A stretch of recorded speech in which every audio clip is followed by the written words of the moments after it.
día de hoy, esperando que el resto de tus compañeros se sigan integrando en el transcurso de la clase. Hoy hablaremos un poco de las herramientas de la evaluación. Estas herramientas se utilizan principalmente son herramientas de evaluación en la calidad, pero las podemos utilizar para cualquier tipo de evaluación, en cualquier tipo de proceso o procedimiento. Voy a compartirles pantalla.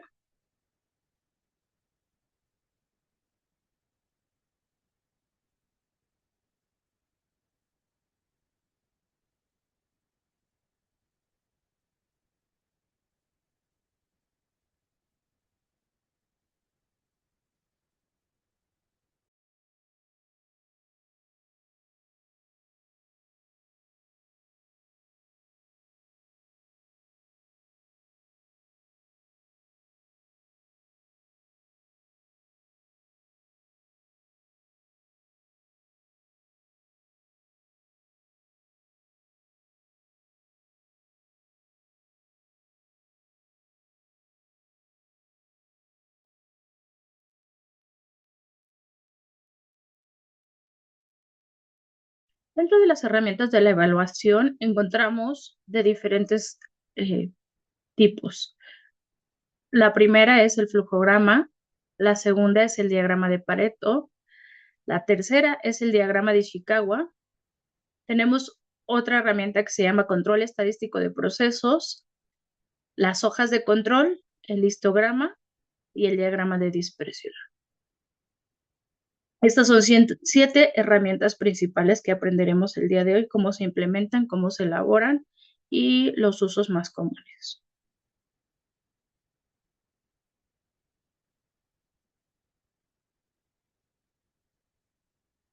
En todas las organizaciones, independientemente del giro que desempeñen o productos o servicios, se enfrentan a problemas día a día de producción, tanto de insumos como en fallas de procesos.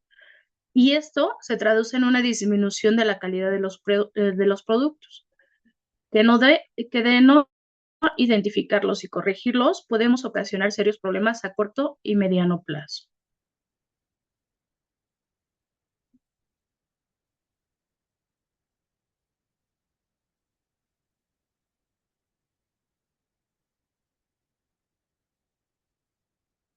Existen algunas características que se denominan críticas y estas nos sirven para establecer la calidad de un producto o bien de un servicio. Y lo más común es que realicemos mediciones de estas características obteniendo datos numéricos.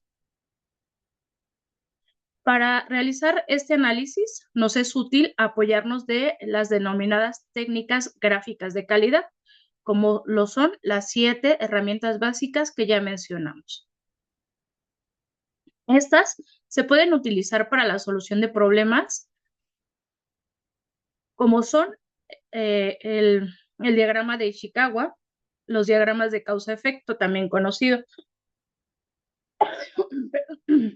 perdón, planilla de inspección, gráficos de control, diagrama de flujo, histogramas, gráfica de Pareto y diagrama de dispersión.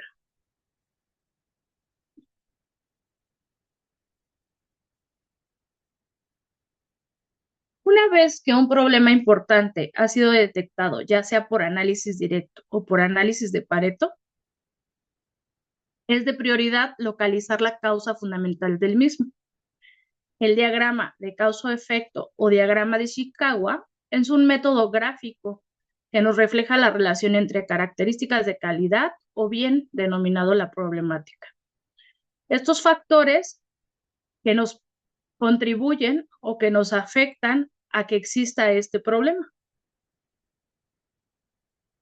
Esta gráfica es una gráfica que relaciona la causa y el efecto, o bien conocido mejor como el problema, o sus causas potenciales. Como lo mencionamos la clase anterior, tenemos que reunir un grupo de personas o expertas en el tema, o bien a lo que denominaremos equipo interdisciplinario o multidisciplinario.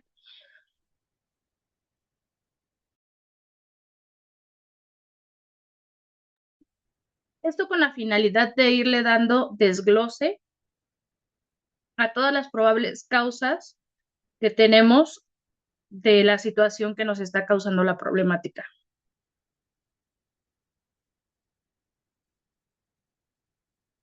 Entonces, aquí podemos observar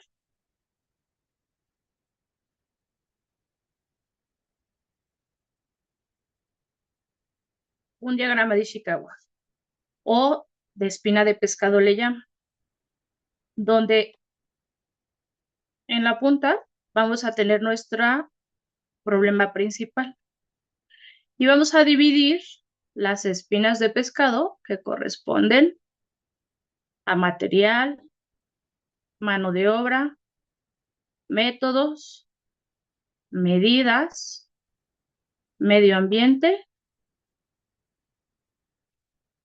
y maquinaria.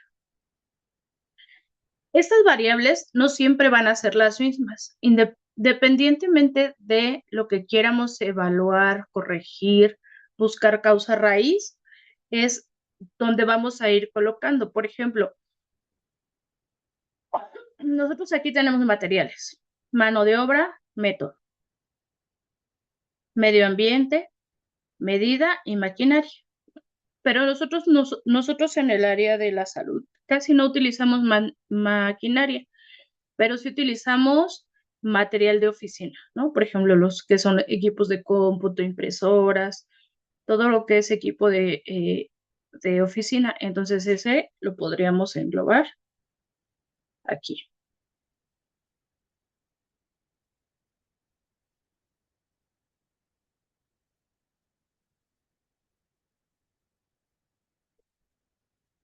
Y entonces es muy fácil realizar un diagrama de causa-efecto.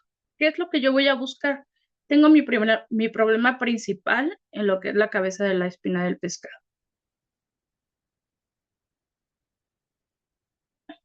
Ya que yo delimité cuál es el problema a desglosar, voy a ver todas las causas probables que pudiera tener en torno a este problema. Y lo voy a clasificar de acuerdo al grupo que vamos a manejar. Y entonces vamos a ir colocando en cada una de estas las causas que nosotros consideramos o creemos que nos está ocasionando la problemática principal o la ausencia de o la falta de proceso o aquello que quieramos resolver.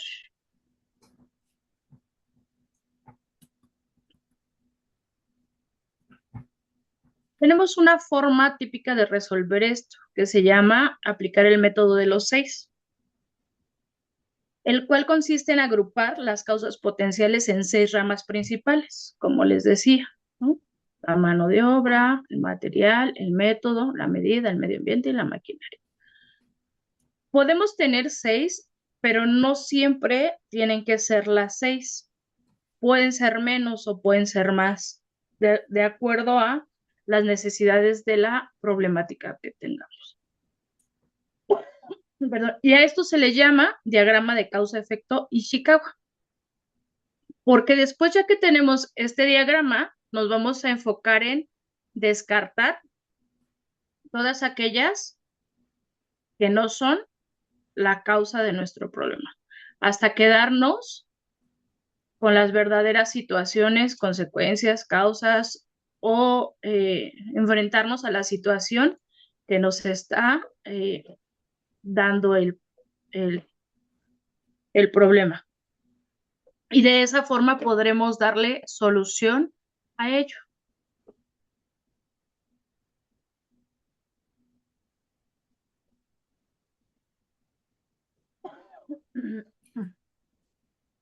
El diagrama de Ishikawa nos sirve de guía objetiva para la discusión y nos motiva a buscar las causas del problema.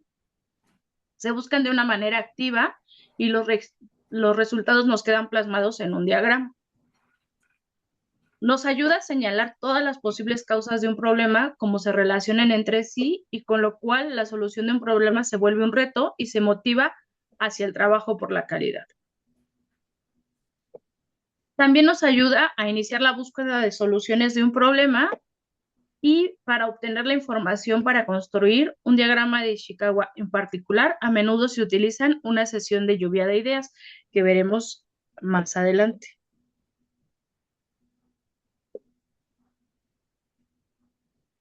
El diagrama de Ishikawa también es conocido como el diagrama de causa-efecto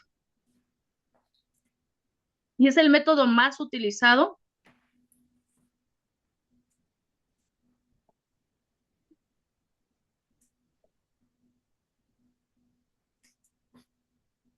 como podemos ver aquí, nos describe cómo iniciamos nuestra causa-efecto, que ya lo vimos con anterioridad. Tenemos las características del problema, una línea horizontal gruesa en sentido de izquierda a derecha, que representa el proceso, y donde escribiremos las características de calidad.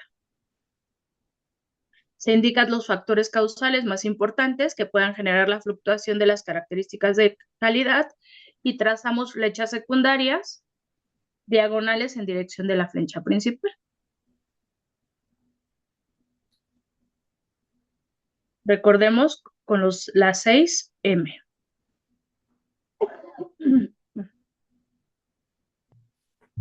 Anexamos en cada rama los factores causales más detallados de la fluctuación de las características de calidad y podemos recurrir a la técnica del interrogatorio como las posibles causas de dispersión. Una vez que ya establecemos la relación causa-efecto, el diagrama está terminado. Lo que les decía, miren, aquí podemos observar que solo tiene 4 ramas, ¿no? Pero aquí tiene subramas. Por ejemplo, en maquinaria solo encontramos una causa, en mano de obra encontramos una causa. En materia prima encontraron 2 causas. En la medición se pueden observar 2 causas y una derivada de esta misma.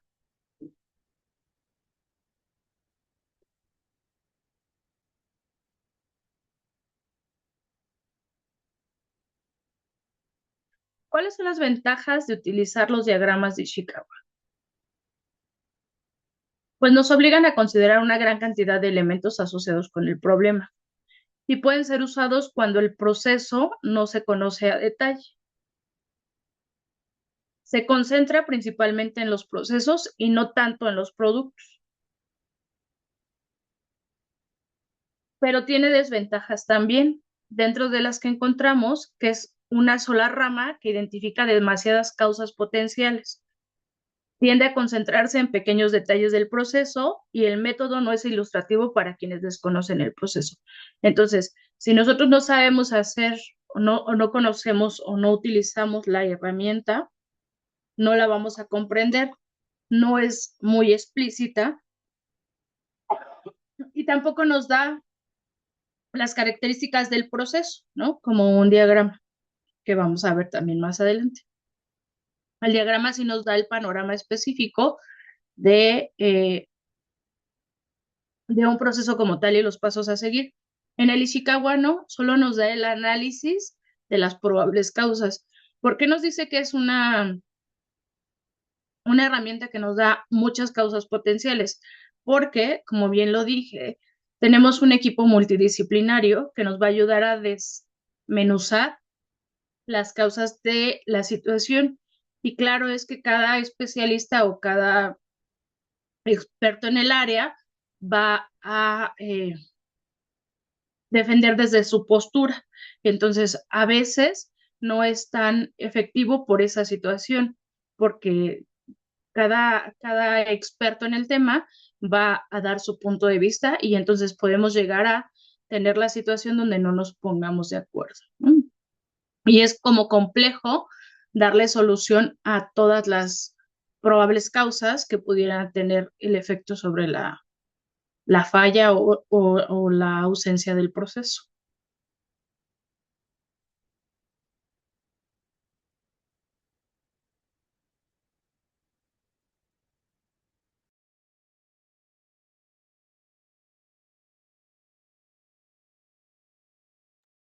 Hasta aquí tenemos duda con lo que es el diagrama de Ishikawa. No es tan complejo, se ve más complejo de lo que en realidad es. ¿Va quedando claro?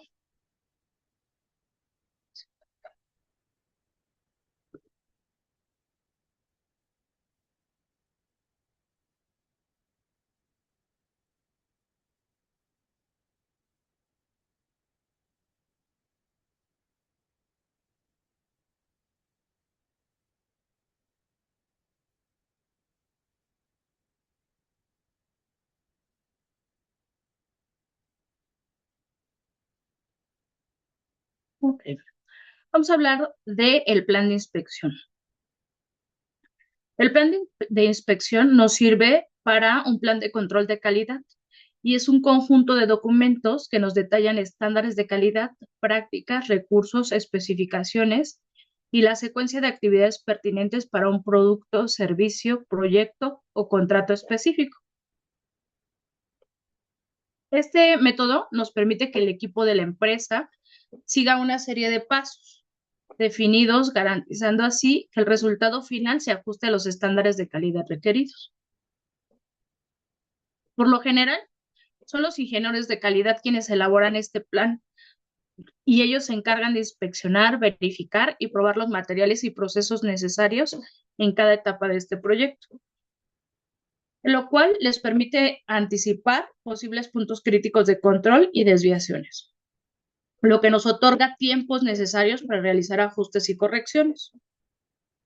Nos ayuda a facilitar las modificaciones pertinentes y asegurar que el proyecto no se complete dentro del plazo establecido, sino que también satisfaga las necesidades expectativas de calidad.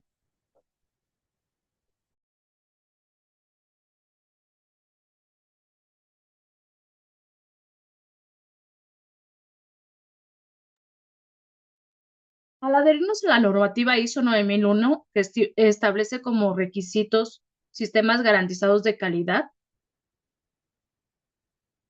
un plan de inspección de calidad se convierte en una herramienta valiosa que nos garantiza que un proyecto cumpla con los estándares de calidad establecidos. Además, asegura un resultado óptimo para el producto o bien para el proyecto. El plan de inspección tiene ventajas adicionales, como es la detección temprana de problemas, la identificación de desafíos y riesgos de manera anticipada, ya que es esencial especialmente en algunos sectores como la construcción. Esta anticipación nos previene que los pequeños inconvenientes que pudieron surgir y que pudieran ocasionar accidentes perjudiciales para un negocio, empleado o bien clientes. Nos ayudan al cumplimiento de cronograma. Consideran los costos significativos que pueden tener los retrasos. Un plan de inspección es esencial y nos garantiza que todas las actividades se realicen según lo previsto, desde la introducción de equipos hasta la coordinación con subcontratistas y la obtención de permisos. Otra ventaja es la gestión de permisos, ya que los permisos son fundamentales y nos ayudan a garantizar la seguridad y el cumplimiento normativo. Este nos ayuda a anticipar y gestionar la obtención de permisos necesarios y bien evitar retrasos en los proyectos.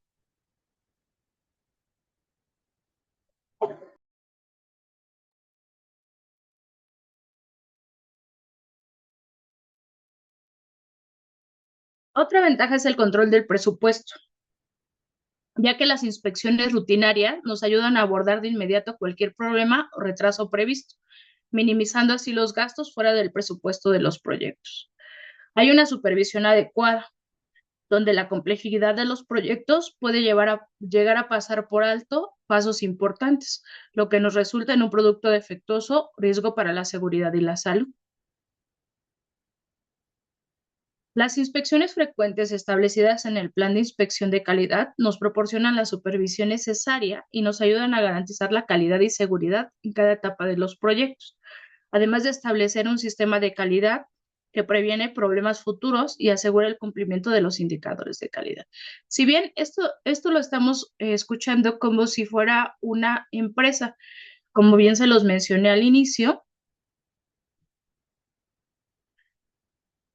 estas herramientas de evaluación no solo se implementan en el servicio de atención en salud, sino en todas y cada una de las empresas que ustedes quieran utilizarlo.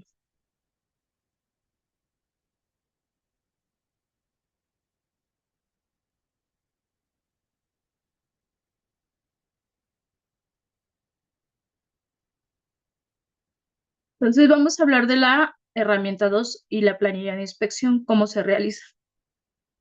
De este lado podemos ver una planilla de inspección. Este es el ejemplo característico.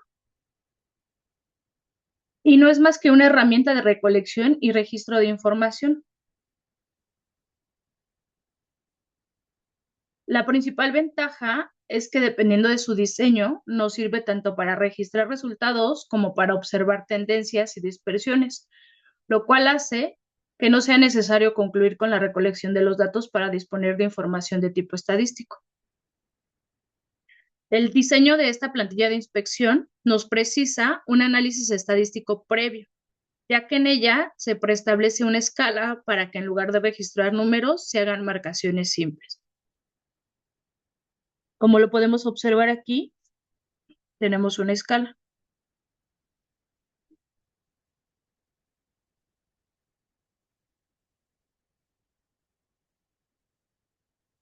Y lo podemos observar acá. Tenemos otra escala.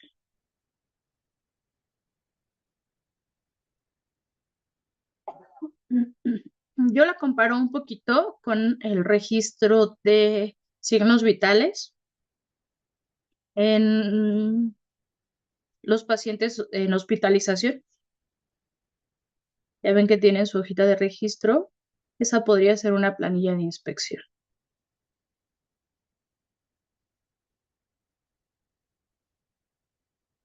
En nuestra planilla de inspección podemos discriminar nuestros límites de control estadísticos luego de una cantidad considerable de mediciones.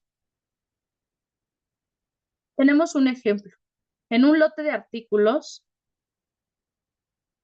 se efectuó la medición del peso de estos y obtuvimos 3 valores.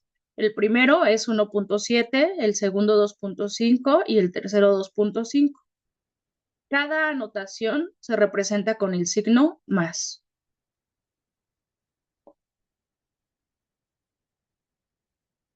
Aquí podemos observar los signos más.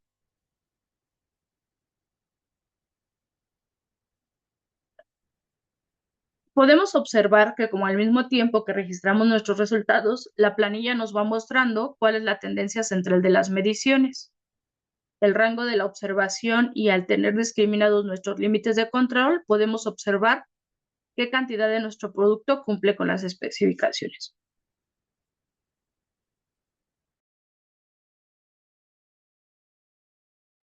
¿A qué nos referimos con esto? Nosotros tenemos un estándar de evaluación de 1.5 a máximo 3. Y de ahí le damos 1.5, 1.6, 1.7, 1.8, 1.9, 2, 2.1, 2.2, 2.3, así sucesivamente. Y entonces, yo tengo un artículo al que le voy a dar una medición. Vamos a poner un engrane de cualquier maquinaria. Yo a ese engrane tengo que tenerlo dentro de este rango, de entre 1.5 y 3 milímetros de diámetro le vamos a poner. Para que para que mi herramienta o mi engrane sea de calidad, pues tiene que caer aproximadamente en el 2.7, ¿no? Eso sería lo óptimo o lo ideal, pero yo tengo mi margen de precisión, ¿no? Todo lo que es entre 1.7 y 2.7 es aceptado. Lo que salga de ese margen ya no es aceptado de calidad, ¿de acuerdo? Y entonces, yo al hacer una supervisión o un escrutinio y medir Esos engranes voy detectando que, bueno, el primero me mide 1.5, el segundo 1.6 y así sucesivamente. Y voy colocando cruces en donde yo considero, o más bien donde me va dando el valor numérico de estos engranes. Y entonces, a lo que se refiere cuando nos dice que vamos teniendo una gráfica de tendencia, es por esto. ¿Lo vemos?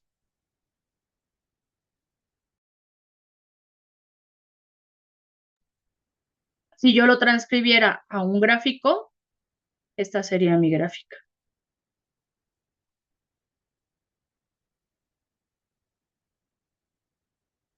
Tengo más engranes dentro del margen o el parámetro mejor de calidad, menos engranes más pequeños de lo que yo esperaría y un poquito más de engranes de tamaño más grande del que yo esperaría. Y esto es una planilla de inspección.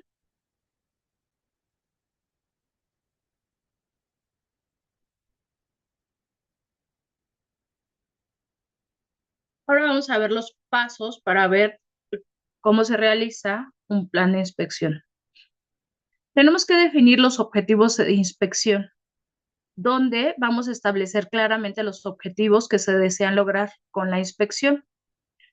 Esto con la finalidad de asegurar la calidad del producto final, o bien identificar posibles defectos o garantizar el cumplimiento de estándares específicos. Tenemos que mapear las tareas o productos e identificar todas las tareas o productos que serán objeto de inspección. Esto puede incluir componentes individuales, procesos de producción, etapas de proyecto. Se elabora un cronograma donde se desarrolla un calendario detallado que establezca cuándo se llevará a cabo las diferentes etapas de inspección. Es importante considerar los plazos de entrega, las fechas límites y cualquier otro factor que pueda afectar la programación de inspección. Se deberá de utilizar un checklist mediante una lista de verificación. Esto con la finalidad de guiar a los inspectores a través de cada etapa de la inspección y asegurarse que se revisen todos los aspectos relevantes. Estas checklists pueden incluir puntos de control específico, criterios de aceptación o rechazo, así como cualquier otra información relevante para la evaluación. Esto que nos ayude a aumentar la eficiencia operacional.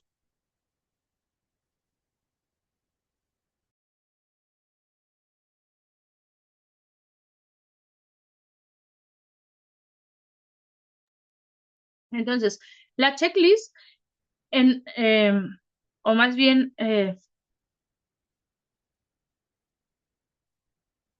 inspección o el plan de inspección, en nuestra área lo podemos enfocar cuando nosotros realizamos las supervisiones.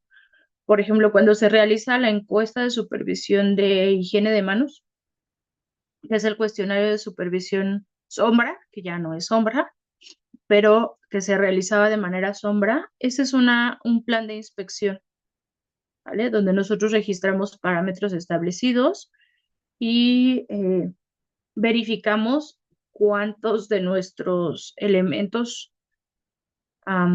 saben o tienen el conocimiento sobre la higiene de manos. Ese es uno.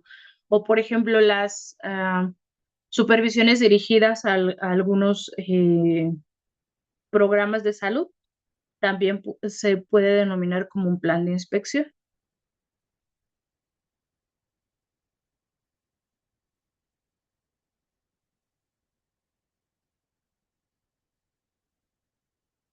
Nuestro plan de inspección se convierte en un gráfico de control, también conocido como diagrama de control. Es una herramienta de control estadístico de procesos que sirve para controlar el valor de un parámetro importante. Principalmente se distinguen en tres partes: el valor central, el límite de control superior y el límite de control inferior.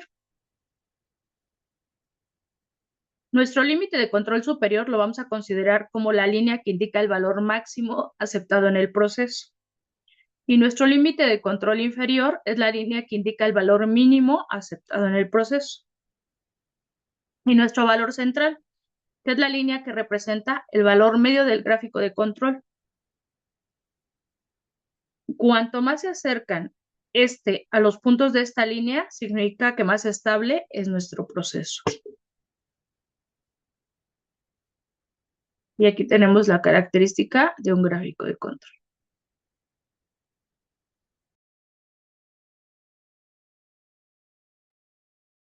Tenemos límite de control superior con una línea, límite de control inferior con otra línea, el valor central, que es la línea punteada verde, y a lo que hay entre las dos líneas del límite de control superior y límite de control inferior le llamaremos zona de control.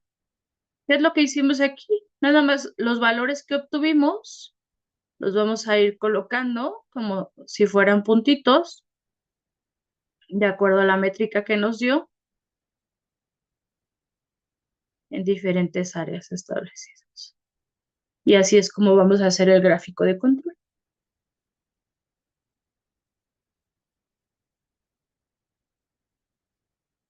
Este gráfico de control fue creado en 1920 por Walter Andrew Shewhart, también conocido como diagrama de Shewhart. Tiene muchas aplicaciones en el área de calidad. Se puede usar para controlar la cantidad de unidades defectuosas de un proceso de producción o también para analizar las variantes del rendimiento de una operación financiera.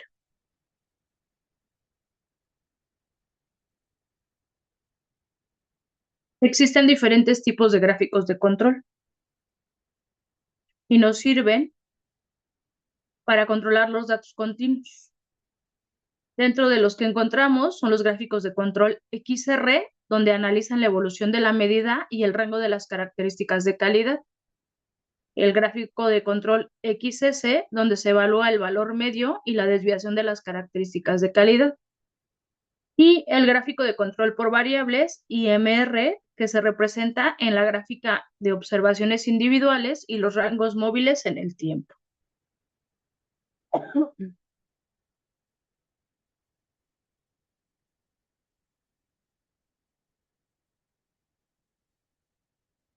También encontramos gráficos de control por atributos.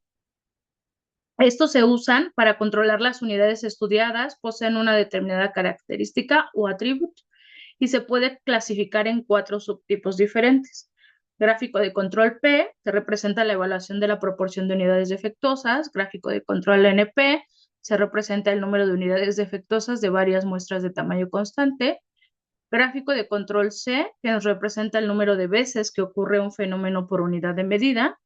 Y gráfico de control U, que representa el número de veces que ocurre un fenómeno por unidad de medida, cuando esta es variable.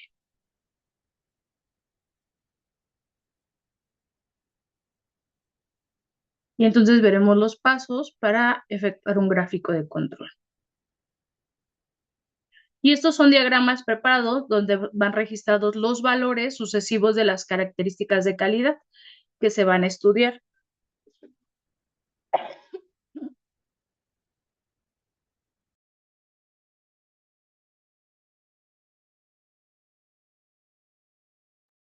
Estos datos se registran durante el proceso de elaboración o prestación del producto o servicio. Cada gráfico de control se compone de una línea central que representa el promedio histórico y dos límites de control superior e inferior. Vamos a suponer que tenemos un proceso de elaboración de sellos retenedores de aceite. Cada vez que se elabora un sello, se toma la pieza y se mide el diámetro interno. Las últimas 15 mediciones sucesivas del diámetro se registran en una carta de control. Entonces tenemos la cantidad de la muestra. Bueno, aquí tenemos 14, pero en el ejemplo mencionamos 15. Y esta es la medida del diámetro interno de estos retenedores.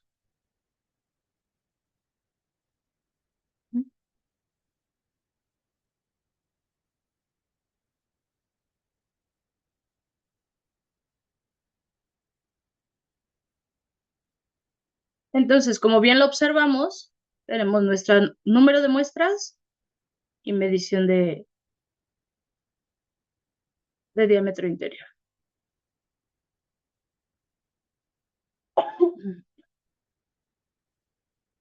Y nada más lo graficamos, como lo veíamos. Límite superior de control, límite inferior de control, valor de medición y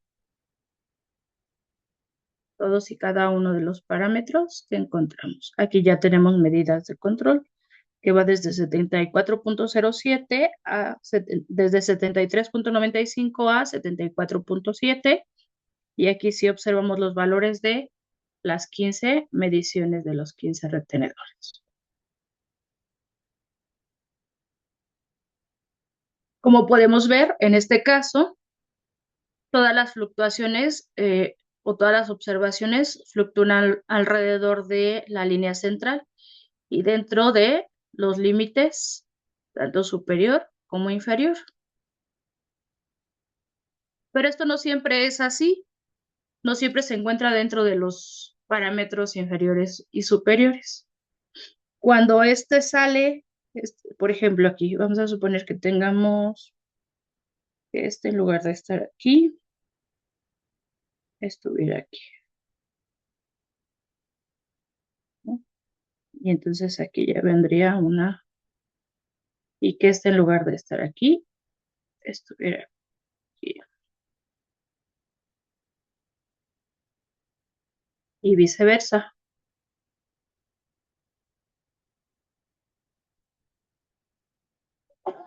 Ahí ya tenemos una desviación y eso significa que no estamos cumpliendo con alguno de los parámetros que requerimos para tener un buen control de calidad, ya sea en un proceso, ahorita hablamos de engranajes y de retenedores de aceite, que son unidades de medida, por ejemplo, podemos utilizar centímetros, kilogramos, litros, mililitros, pero también en los procesos se pudiera.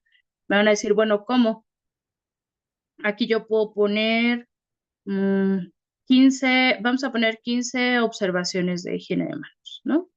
Entonces, aquí puedo poner cumple con la técnica completa, cumple con la técnica, perdón, cumple con la técnica completa, cumple con la técnica parcial, no cumple con la técnica, desconoce la técnica, no realiza la técnica y entonces ya podremos tener nuestro gráfico de control de acuerdo a lo que nosotros recolectamos dentro de nuestra plantilla, que sería esto.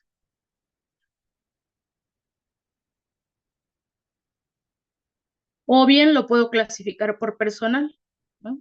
El tipo de personal, médico, enfermería, administrativo, vigilancia, servicios subrogados, este, así sucesivamente. Sé que se escucha más complejo de lo que realmente es.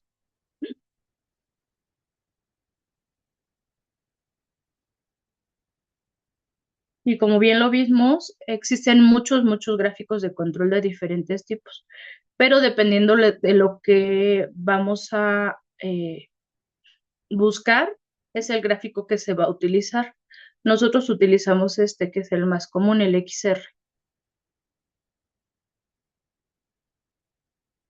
donde tenemos los límites controles y la línea central, que es el valor central.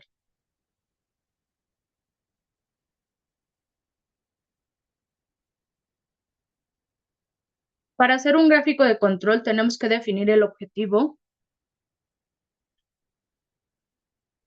con el que llevaremos a cabo un control del proceso y las características que se requieren analizar.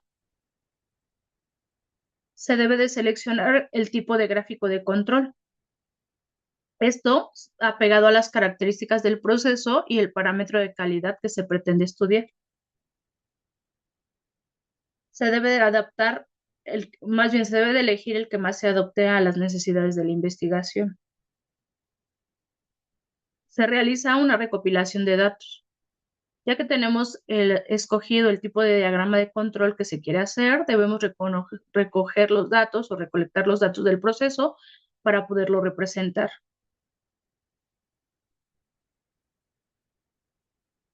Ya que ello nos va a decidir o nos va a definir el tamaño de la muestra analizada y cada cuánto se tomará esta muestra y cómo se analizará cada elemento de la muestra.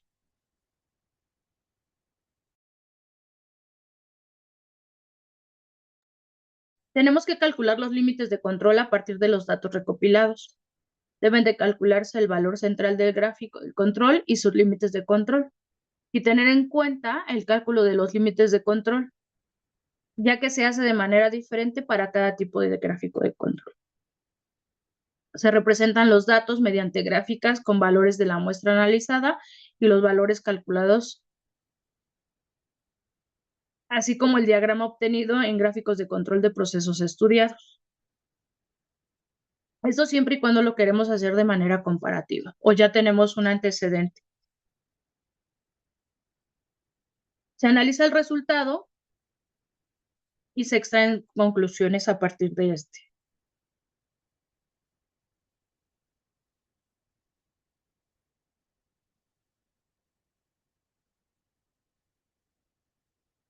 Para interpretar un gráfico de control, debemos de comprobar que ninguno de los puntos que representamos sobrepase los límites de control del gráfico. Y así veremos que ninguno de estos puntos debe de caer dentro de las anomalías. Como ya bien lo dijimos, tenemos nuestro límite superior, límite inferior, y todo debe de fluctuar dentro de y alrededor de la línea media.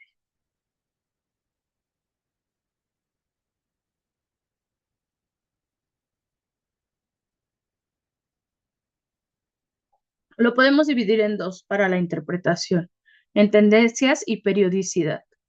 Una tendencia se produce cuando una serie de puntos aumenta o disminuye continuamente. Y se considera que una anomalía cuando 6 o más puntos seguidos crecen o decrecen, como lo podemos observar aquí.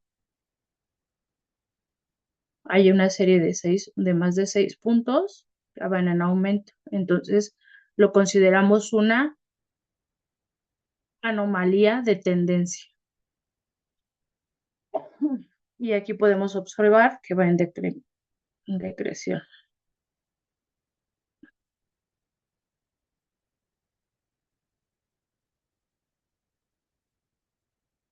Buenas tardes, Sandra. Dígame. Buenas tardes, no solo saludaba porque me acabo de integrar a la clase. Muchas gracias. Ah, muy bien. Bienvenida. Gracias. Sí, gracias. Hablaremos de una anomalía de periodicidad cuando se producen los puntos y tienen una misma pauta de comportamiento a lo largo de un intervalo igual. Podemos observar aquí que tenemos un intervalo parecido, ¿no? Entre este y este hay casi la misma distancia que entre este y entre este y este. Entonces, ahí encontramos que hay una desviación de periodicidad, o más bien una anomalía de periodicidad.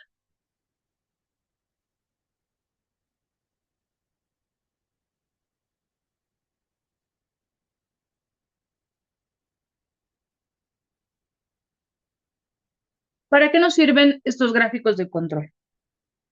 Nos sirven para saber si el proceso es estable a lo largo de un tiempo, de tal modo que en los casos en que se identifican algunos de estos patrones, es probable que la variabilidad del proceso se deba a causas asignables que se deberían estudiar o bien eliminar.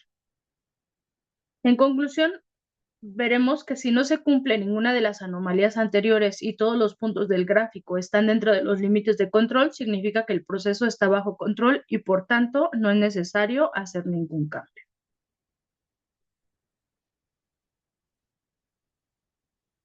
¿Cuáles son los beneficios de un gráfico de control?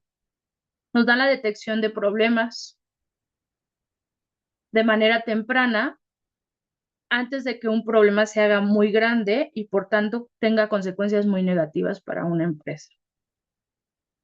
Mejora la calidad, ya que monitorea la variabilidad del proceso. Y nos ayudan a mantener un nivel de calidad determinado de él mismo. Nos dan reducción de costos. Al prevenir problemas y defectos, los gráficos del control pues, nos pueden ayudar a reducir los costes relacionados con la calidad de un proceso o un producto. Mejora la eficiencia. Nos permite detectar problemas y mejorar la calidad de un proceso, también mejorando la eficiencia del proceso analizado. Y nos ayudan a tomar decisiones, tal como lo hemos visto a lo largo de esta herramienta. Los gráficos de control nos proporcionan la información objetiva y cuantificable sobre el rendimiento de un proceso, lo que nos ayuda a tomar decisiones basadas en datos en lugar de suposiciones o bien de intuiciones. A diferencia de nuestro gráfico de Ishikawa o nuestra espina de pescado, el gráfico de control es más preciso y más numérico. Entonces, estadísticamente tiene mayor precisión para la determinación de un problema o para la solución de un problema.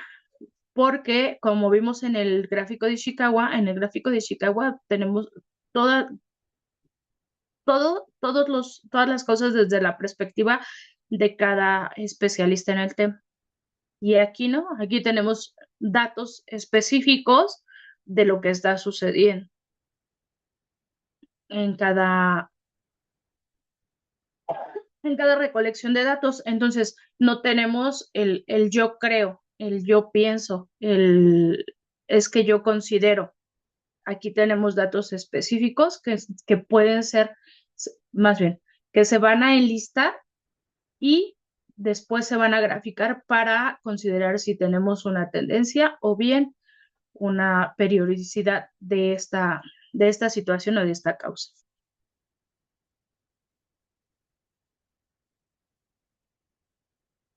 Tenemos otra herramienta que se llama diagrama de flujo.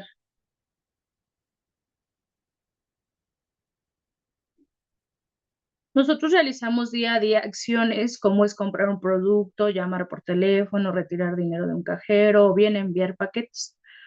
Y estos están guiados por diagrama de flujo. Y no es más que aquellos que describen las series estandarizadas de pasos que seguimos para lograr un objetivo.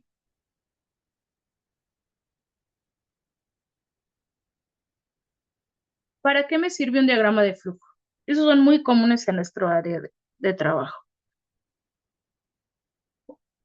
al que también llamamos flujograma, pues es la representación gráfica de procesos, sistemas o algoritmos informáticos a través de formas geométricas y flechas conectadoras, en donde nos indica etapas del proceso o opciones del desarrollo y nos representa secuencias de tareas y relación entre los pasos. Las organizaciones regularmente utilizan los diagramas de flujo para principalmente simplificar sus procesos al transmitirlos de manera visual. Cada paso del flujograma nos indica cuál es el siguiente paso o acción a realizar, ya que estos van ordenados de manera cronológica y resulta más fácil de seguir y útiles a la hora de tomar decisiones, ordenar procesos o bien identificar los errores.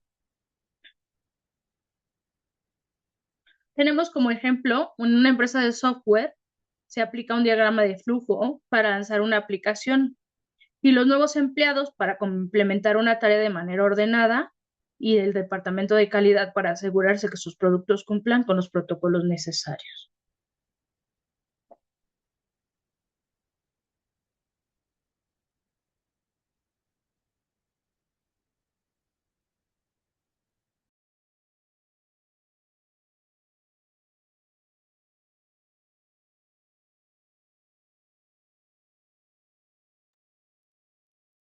Aquí vemos un gráfico de lo que es un diagrama de flujo. Creo que ese es el que más conocemos todos, el que más utilizamos en determinadas áreas. Nos ayuda a graficar la secuencia de etapas, operaciones, movimientos, esperas, decisiones y otros eventos que ocurran en nuestros procesos. Su importancia pues consiste en la simplificación de un análisis preliminar de procesos y operaciones que tienen lugar al estudiar características de calidad.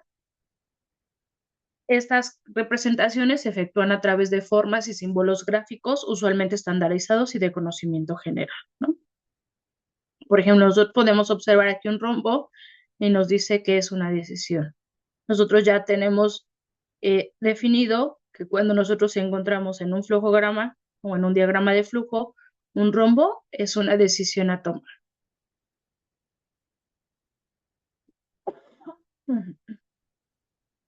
Que cuando nosotros encontramos un trapecio, pues es una operación manual, ¿no? Cuando encontramos un romboide, vamos a observar datos. Cuando encontramos esta figura irregular, pues es un documento y inicio o finalización. Entonces, si yo relaciono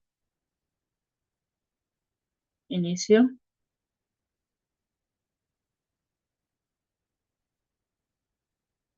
finalización, una decisión, otra decisión y tenemos el rectángulo como operación, todo lo que se va a realizar o las actividades a realizar.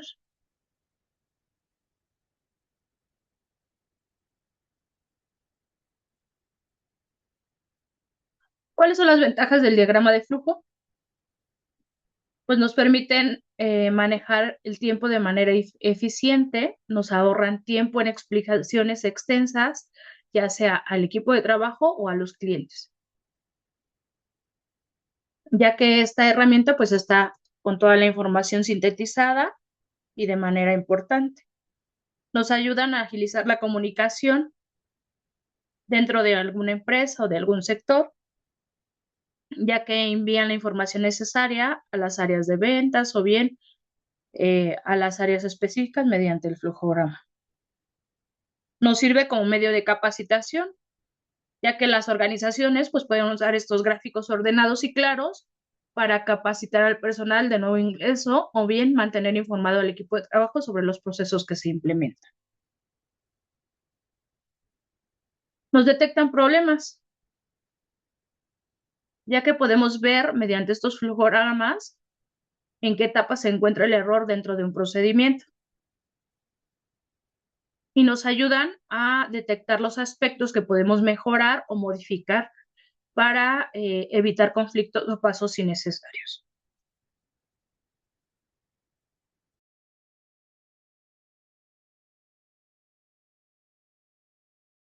Nos facilitan la gestión de documentos, donde puedes documentar textos extensos de manera compacta y plasmar procesos complejos en un solo gráfico.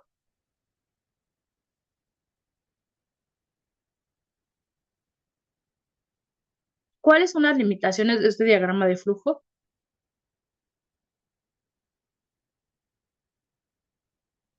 Si queremos sintetizar o más bien expresar en un diagrama de flujo el desarrollo de una empresa durante 5 años, será difícil sintetizarlo todo a detalle con símbolos, ya que el crearlo nos puede tomar mucho tiempo.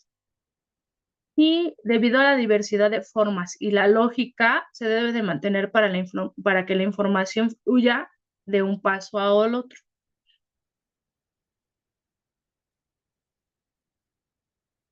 Y al ser una sucesión de pasos a seguir, un solo error nos puede anular el proceso entero.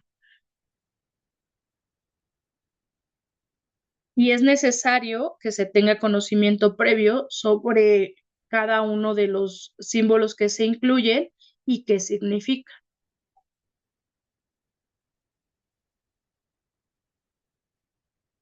Nuestros diagramas de flujo tienen que tener características específicas. Debe ser comprensible, ya que debe representar un proceso visual y simple para todo el público. Deben de ser compactos, solo debe de tener la información esencial del proceso. Deben ser claros, donde se emplean símbolos universales que son fáciles de seguir, flechas, check, cruces y más. Y autoexplicativos. No requieren una fuente externa para ser explicados. Los símbolos como en sí nos deben de guiar para saber la secuencia de la información sobre un proceso.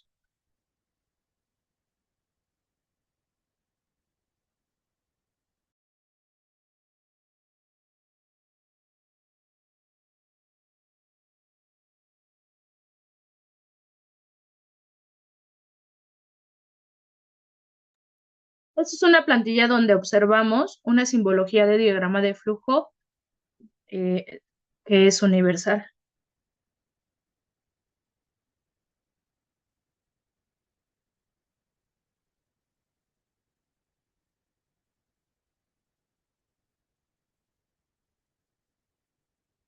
Parte de la simbología.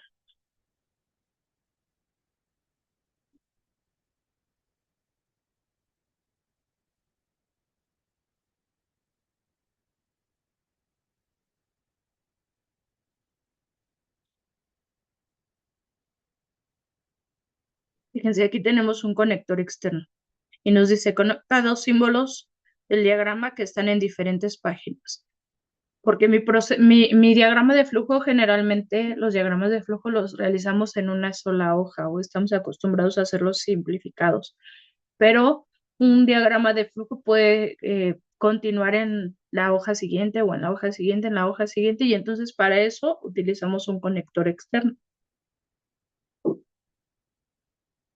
O bien brincar de un proceso a otro y para eso utilizamos un conector interno.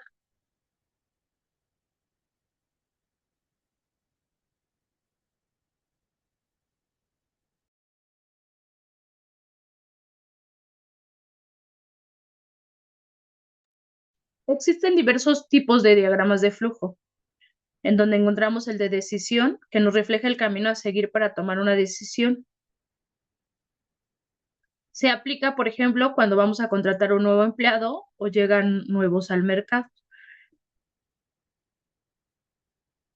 Incluye las ideas que se ponen en juego, las partes interesadas y la división de tareas. Existe el diagrama de flujo lógico, que nos describe los procesos con el razonamiento lógico utilizando preguntas del tipo sí o bien no. Estos se emplean principalmente para el desarrollo de algoritmos. Detectan cuello de botella y limitaciones en los procesos. Un ejemplo es, ¿tiene fiebre? Sí, pasa a hidratación oral, ¿no? O a control térmico. ¿Tiene fiebre? No. Entonces, pasas a la de espera. Ese sería un diagrama de flujo lógico. Diagrama de flujo de sistemas. Nos indica cómo los datos se procesan en el sistema y nos incluyen los dispositivos que se usan en estos procesos, computadoras, impresoras, etcétera. Un diagrama de flujo de producto que nos representa todos los procesos necesarios para fabricar un producto y nos refleja las etapas que pasa la materia prima para acabar como un producto final. El diagrama de flujo de programa que nos muestra la secuencia de instrucciones de forma de código que se introducen en un software o bien se aplican para completar operaciones lógicas o aritméticas. Y el diagrama de proceso, que nos refleja la secuencia de pasos dentro de un proceso, incluyendo los puntos de decisión y el output final.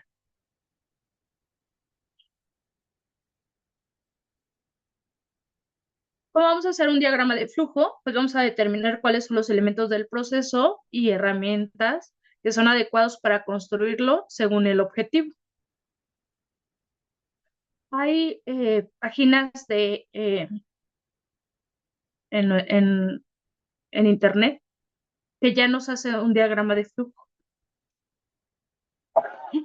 Nosotros metemos los datos Y estas páginas se encargan de realizar nuestros diagramas de flujo. Lucidchart es una aplicación que nos ayuda a realizar estos diagramas de flujo. Los hace de manera personalizada y los podemos compartir con los equipos de trabajo para garantizar los procesos dentro de una organización. Hay opción gratuita y opción de pago. Createlli es otro programa que podemos utilizar para construir diagramas de flujo fáciles y tiene una interfaz amigable y tiene diversas plantillas que se pueden aplicar en las presentaciones. Visme es otra plataforma que nos permite elaborar flujogramas que son un poquito más creativos en menor tiempo que las anteriores. Lo podemos hacer en formato web para redes sociales o imprimirlos para representarlos. Estas solo son herramientas que ya existen, que nos facilitan la elaboración de los mismos, más sin embargo, como toda inteligencia artificial, tenemos que considerar que tenemos que saber cómo se elaboran de manera manual, porque la inteligencia artificial, si no va bien encaminada, pues nos da resultados no esperados o no lo que nosotros requerimos, ¿de acuerdo? Entonces, sí nos sirven, sí nos ayudan, pero sí es de importancia que nosotros conozcamos cuál es la manera correcta de realizarlos y los pasos a seguir para realizarlo. Si nos echan una mano, pues sí, son herramientas que nos echan una mano. Bien, más bien aplicaciones que nos ayudan a facilitarnos la existencia, ¿no? Entonces, si alguien por ahí tiene curiosidad y tiene el espacio, échele un ojito a esas aplicaciones y les ayudarán mucho a hacer más fácil su trabajo.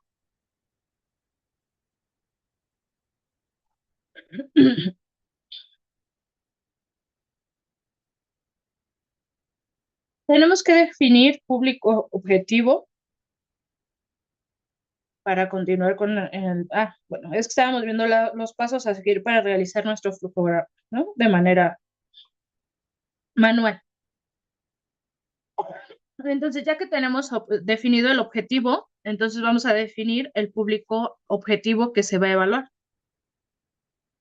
o el público objetivo al que se va a dirigir este flujograma. Tenemos que conocer o saber el lenguaje, la complejidad del gráfico y los conceptos incluidos. Tenemos que organizar las tareas en orden cronológico para construir la secuencia que se quiere expresar mediante este diagrama.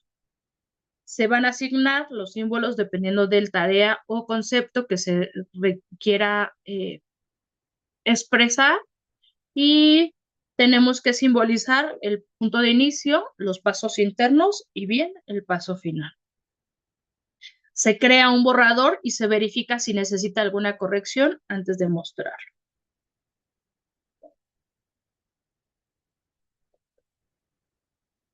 Este es otro claro ejemplo de un flujograma.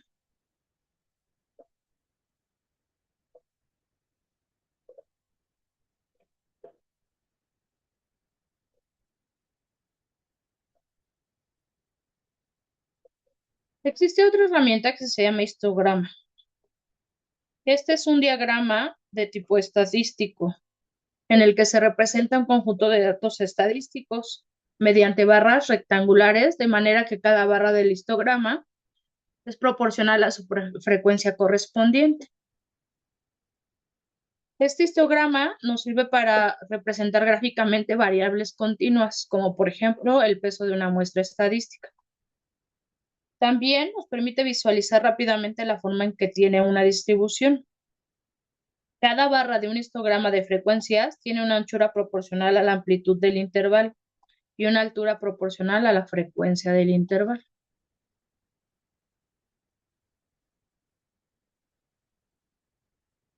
Un histograma, o también conocido como diagrama de barras, es un gráfico que nos muestra la frecuencia de cada uno de los resultados cuando se efectúan mediciones sucesivas. Nos permite observar alrededor de qué valor se agrupan las mediciones y cuál es la dispersión alrededor de ese valor. La utilidad en función del control de calidad es la representación que radica en la posibilidad de visualizar rápidamente información aparentemente oculta en un tabulado inicial de datos. Vamos a suponer que tenemos una medición sucesiva de pesos de sacos de papa en una central de acopio. Conforme estos van llegando. Inicialmente teníamos un tabulador con observaciones individuales que agrupamos de la siguiente manera.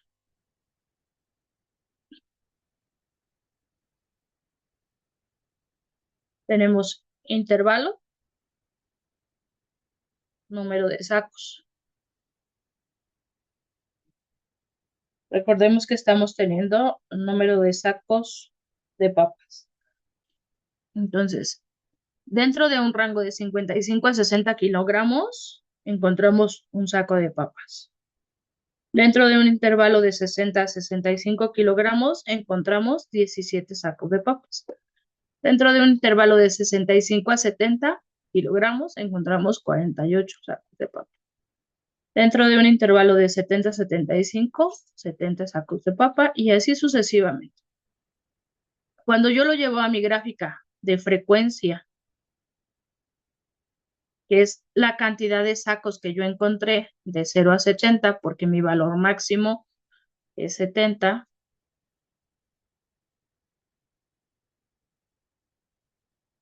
y en el otro eje gráfico los intervalos.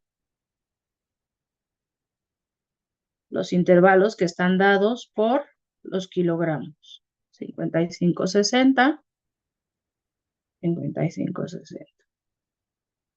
60, 65, 60, 65.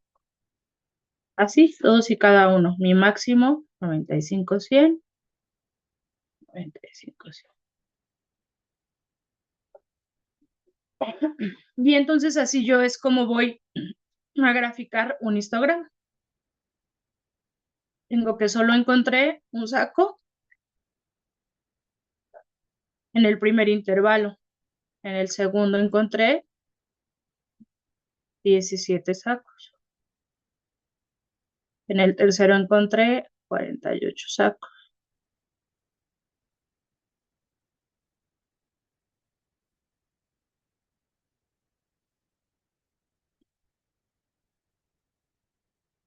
Y así, 70 sacos. Así es como se representa un histograma. Se escucha más complejo de lo que en realidad es. Solo tengo que tener mi intervalo de valores y la frecuencia con la que se encuentra. En mi eje tengo frecuencias, en el horizontal intervalos y gráfico la cantidad. Y esto me va dando una tendencia.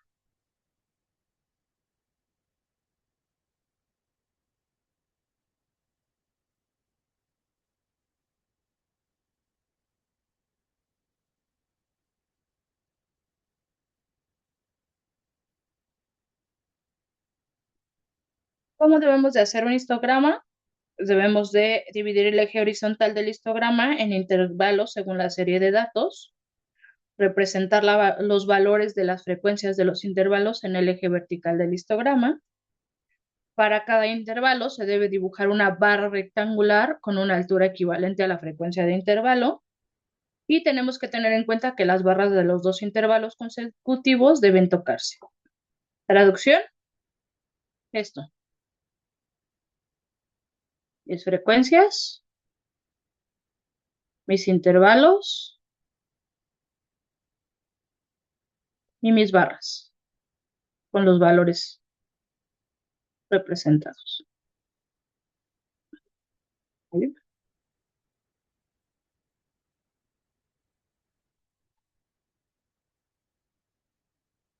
Este es otro ejemplo de un histograma, donde tenemos en una tienda de ropa se vendieron 50 unidades de diferentes precios durante un día, tal y como lo muestra nuestra tabla de frecuencias, que ya vimos también cómo se hace.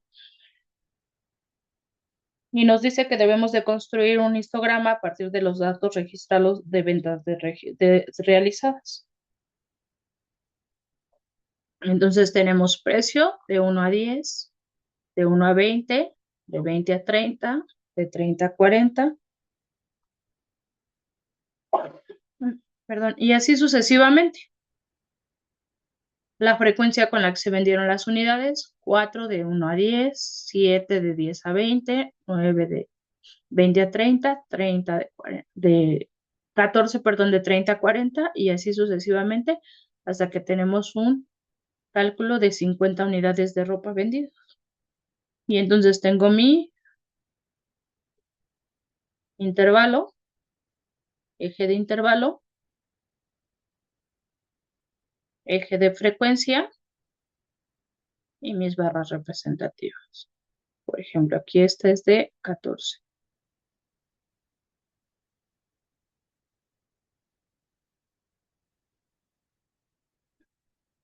Esta tiene 4. La máscara tiene 3.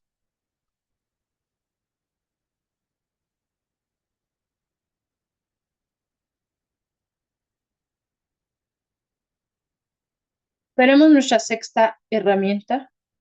Nuestra sexta herramienta se llama diagrama de Pareto y es una variación del histograma tradicional, ya que en el diagrama de Pareto se ordenan los datos por frecuencia de mayor a menor. El diagrama de Pareto o principio de Pareto también es conocido como la regla de 80-20, donde nos decían que el 20% de la población poseía el 80% de la riqueza. Evidentemente, estos son datos arbitrarios y representan variaciones al aplicar la teoría en la práctica. Sin embargo, este principio se aplica con mucho éxito en muchos ámbitos, entre ellos, pues el control de calidad, ámbito en el que suele ocurrir que el 20% de los tipos de defectos representan el 80% de las inconformidades. Traducido esto, perdón, es que si yo detecto el 20% de las desviaciones o el 20% de las fallas o el 20% de las causas, voy a solucionar el resto, el 80% restante de las situaciones. Entonces, su objetivo es evidenciar prioridades, puesto que en la práctica suele ser difícil controlar todas las posibles inconformidades de un servicio o de un producto.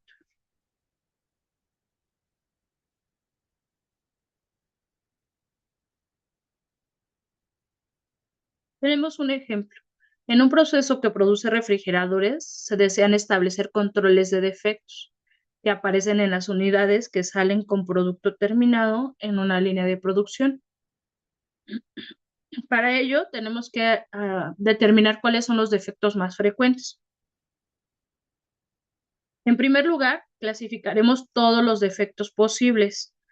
Aquí nos hablan de que un motor no detiene, no enfría, el burlet está defectuosa, la pintura está defectuosa, tiene rayas, no funciona, puerta no cierra, gavetas deficientes, el motor no arranca, mala nivelación, puerta deficiente y otros.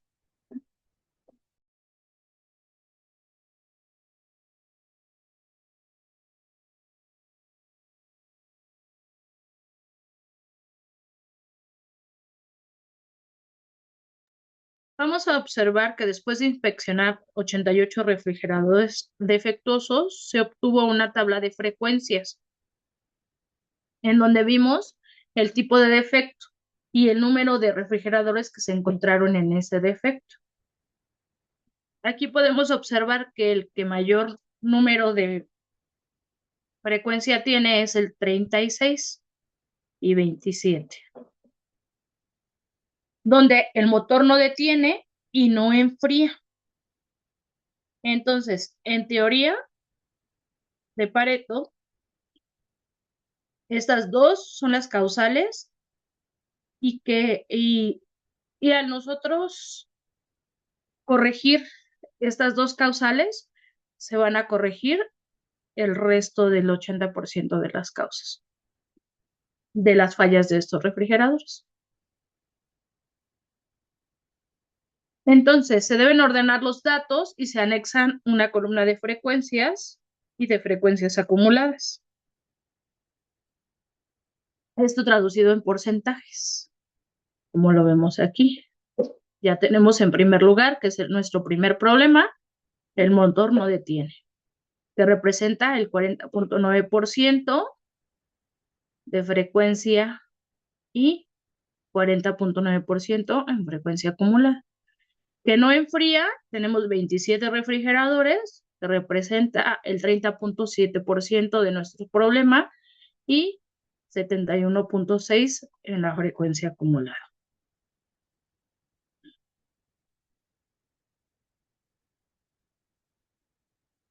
Si nosotros sumamos la frecuencia del 40.9 y el 30.7,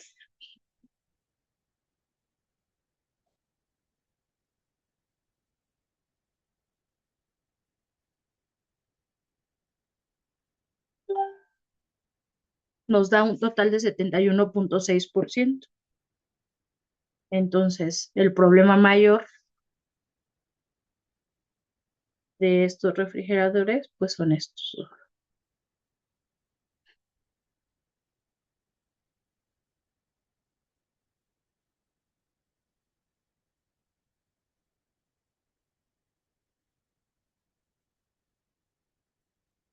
Hay que considerar los tres principales, también el burlet deficiente, ¿no? Para alcanzar un 81.8%.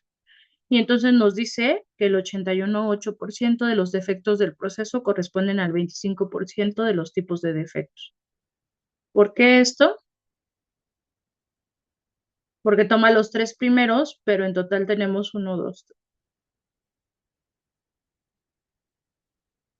12 determinantes o 12 probables causas que originan el defecto o el mal funcionamiento en estos refrigeradores. Entonces, por eso nos dice que el 81.8% representan las tres principales inconformidades y que solucionando estas tres principales inconformidades tendremos un avance o se solucionará más del 81.8% de estas unidades de efectos. Eso es a lo que nos referimos con el diagrama de Pareto.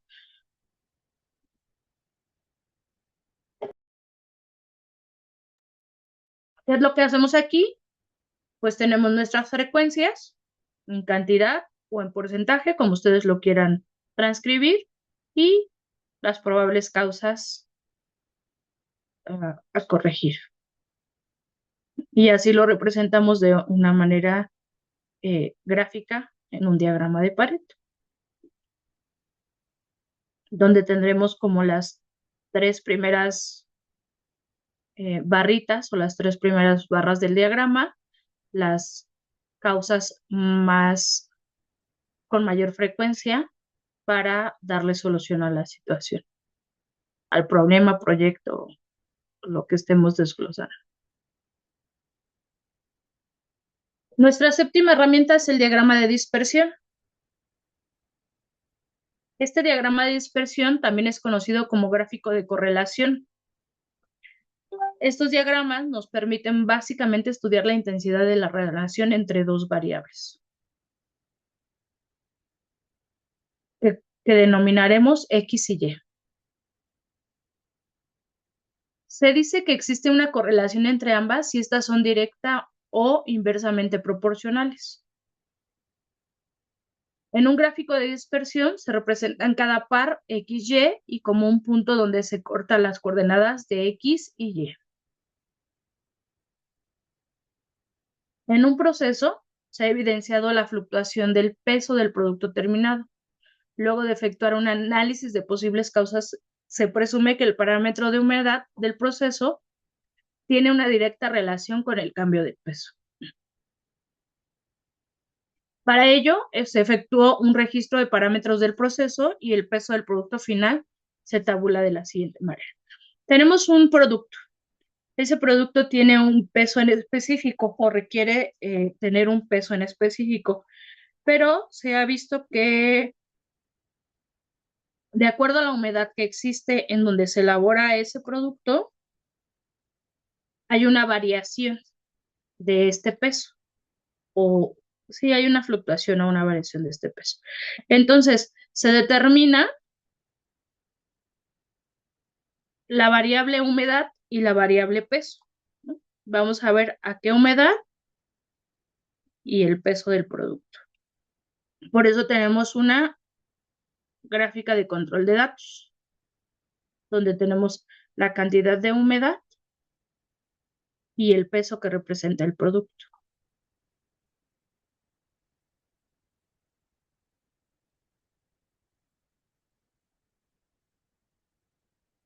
Y la gráfica de dispersión o el diagrama de dispersión nos sirve para ver la variable, más bien para ver la correlación entre dos variables.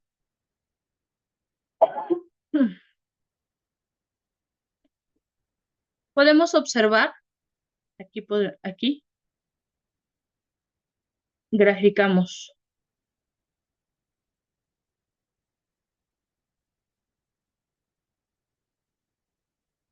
X y Y,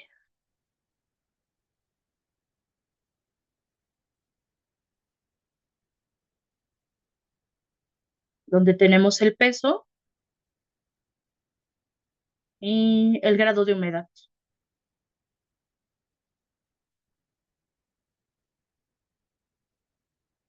Humedad y peso. Lo único que se hace es que por medio de puntos, bueno, aquí tenemos rombos, pero por medio de puntos vamos colocando los datos que encontramos de esta medición.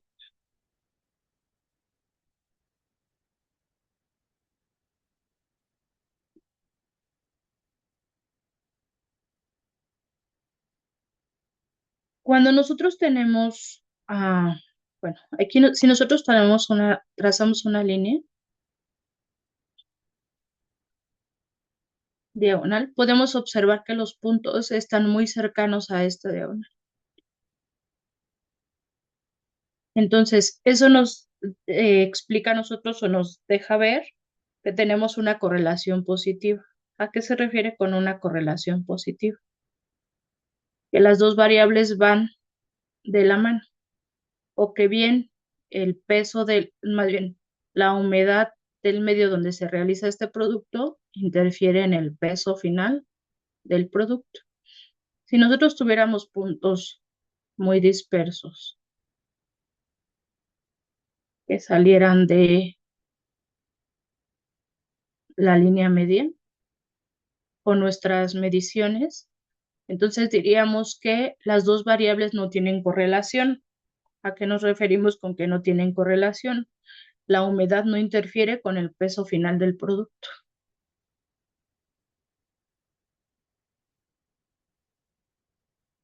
Entonces, nuestra herramienta de dispersión o diagrama de dispersión nos sirve para ver si dos variables tienen correlación. Un ejemplo en el área de la salud podría ser evaluar un conocimiento específico. Vamos a hablar de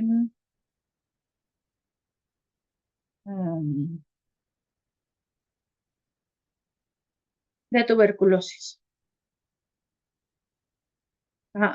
¿Cuántos de nuestros elementos conocen el tratamiento estrictamente supervisado y acortado? ¿No? Y podemos tener evaluar la cantidad de personal que conoce el tratamiento relacionado con la cantidad de personal que se capacitó. Entonces veremos si si nuestras variables tienen correlación.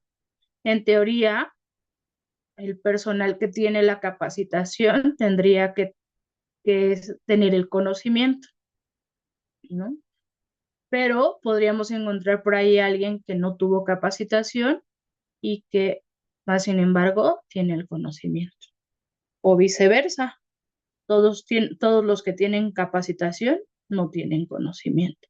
Entonces, para eso nos sirve una correlación de variables o un diagrama de dispersión para ver si mi variable tiene relación con, eh, con alguna otra.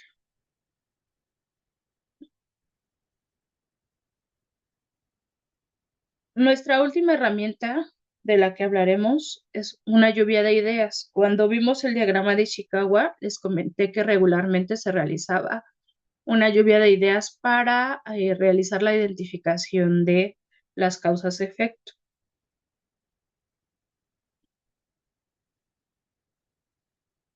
La lluvia de ideas, también conocida como brainstorming o bien tormenta mental o tormenta de ideas, es una técnica de trabajo grupal que consiste en proponer libremente ideas y asociaciones a partir de un concepto determinado con el propósito de obtener ideas innovadoras y perspectivas originales.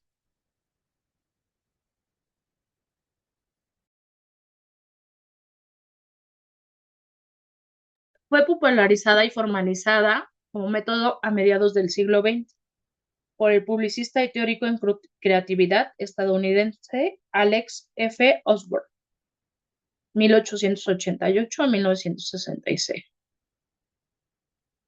Osborne hizo uso de ella para salvar su agencia publicitaria durante un periodo de crisis. Él publicó un libro donde relata esta lluvia de ideas que se llama Imaginación aplicada, que se escribió en 1953. El principio de la lluvia de ideas consiste en reunir a los creativos publicitarios para proponer un tema o pensar y después recopilar las ideas que sugieren libremente, teniendo en cuenta la única regla de oro, que es no discutir.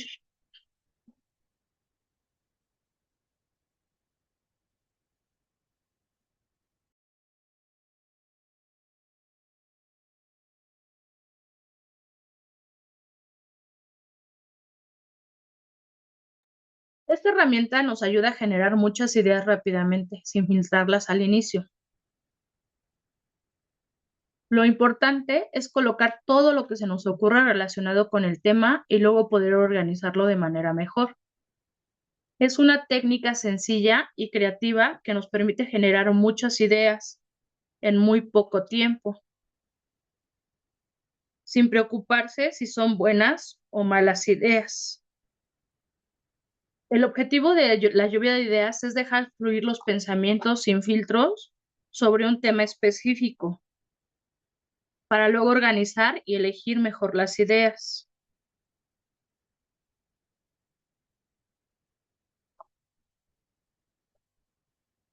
Tenemos pasos a seguir para realizar una lluvia de ideas.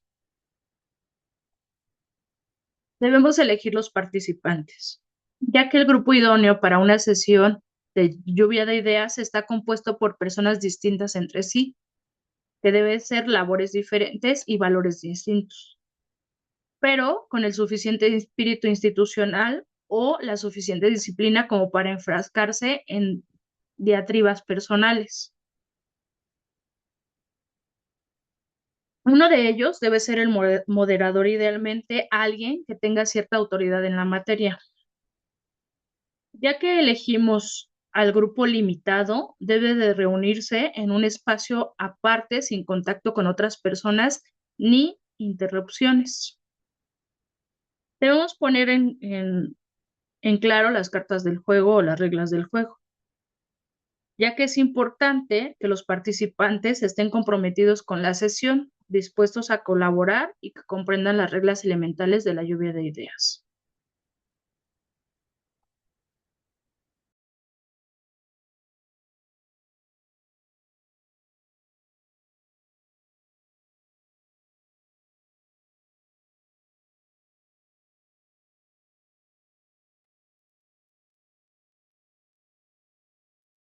Las reglas elementales son la suspensión del juicio,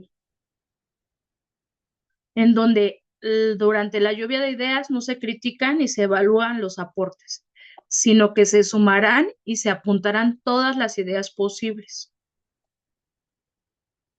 ya que el debate quedará para tiempo después. Las ideas no son de nadie. No se trata de una competencia de creatividad o popularidad, sino de una sesión intensiva de pensamientos libres. Por ende, no hay ganadores ni perdedores, ni es necesario competir por tener más y mejores ideas. Y es totalmente libre y posible tomar las ideas de otro para complementarlas, modificarlas o hacerlas crecer.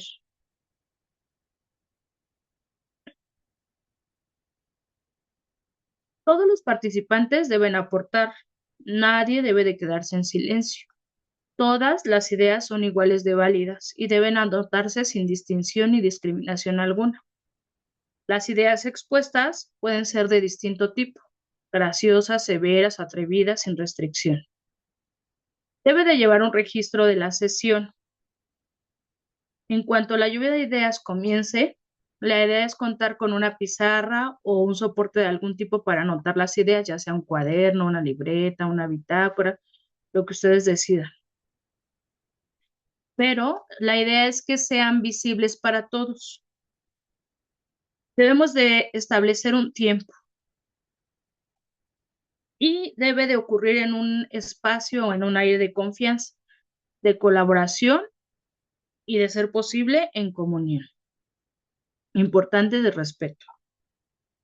Deberán elegir las mejores ideas registradas. Una vez que ya transcurrió el tiempo delimitado, se debe dar paso a la evaluación y discusión de las ideas anotadas, teniendo en cuenta los pros y los contras de cada una de ellas, hasta dar de esta manera con las mejores. Estas ideas finales deben verse como el fruto de la actividad y por lo tanto derivarlas de un aporte colectivo.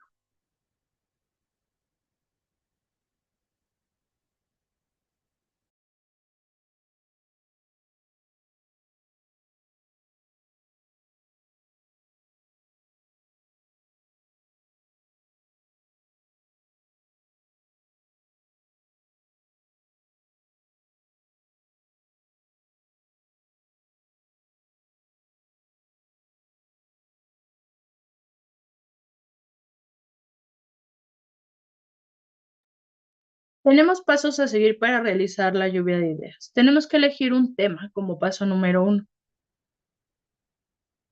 Antes de empezar a hablar, necesitamos tener claro de qué se va a hablar. Puede ser desde una pregunta, una tarea que dejaron o bien un tema libre que se quiera desarrollar. Se deben anotar todas las ideas sin juzgar. Se escriben todas las ideas que se les ocurran sin importar si parecen simples, locas o repetidas. No se trata de elegir la mejor idea, sino de tener muchas opciones. Como bien lo dijimos, en una hoja, en una pizarra, en un post-it, en una app, en una presentación. Deben de ir todas y no hay ideas malas. Debemos de organizar y clasificar después. Cuando ya tengamos una lista de ideas, se van a revisar con calma. Se van a agrupar las que se parezcan. Elegir las más útiles o creativas. Hacer un esquema con ideas principales e ideas secundarias, lo cual nos va a ayudar a tener claridad y construir mejor un trabajo o bien una presentación. Tenemos diferentes esquemas de lluvia de ideas. Estos son ejemplos de algunos.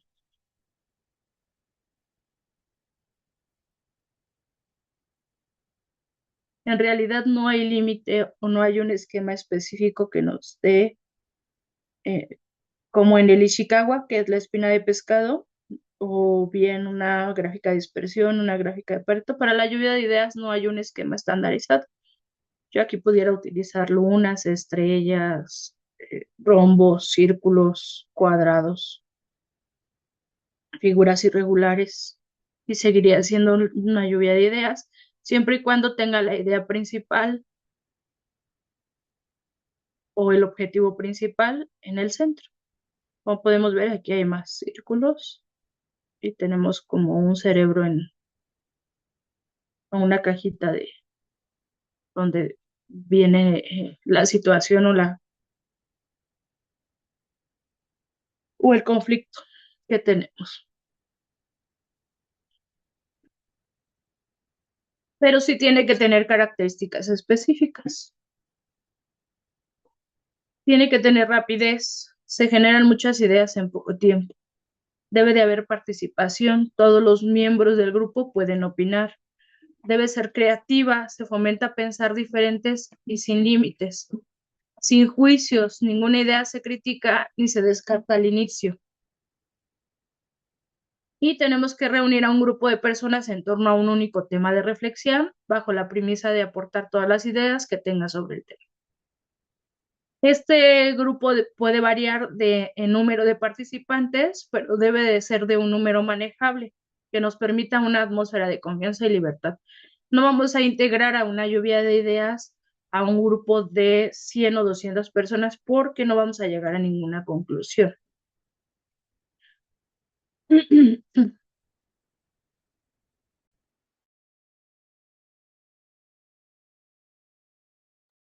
Si tuviéramos un grupo tan alto de participantes, entonces elegiríamos representantes de, ya sea por grupo de ideas o por grupo de profesión o por grupo de creencias o por grupo de características, pero realizar una lluvia de ideas con 100 personas sería interminable, porque cada uno tiene sus pensamientos e ideologías. Entonces, para poder aterrizar o para poder concretar todos y cada uno de los pensamientos de 100 personas está complicado.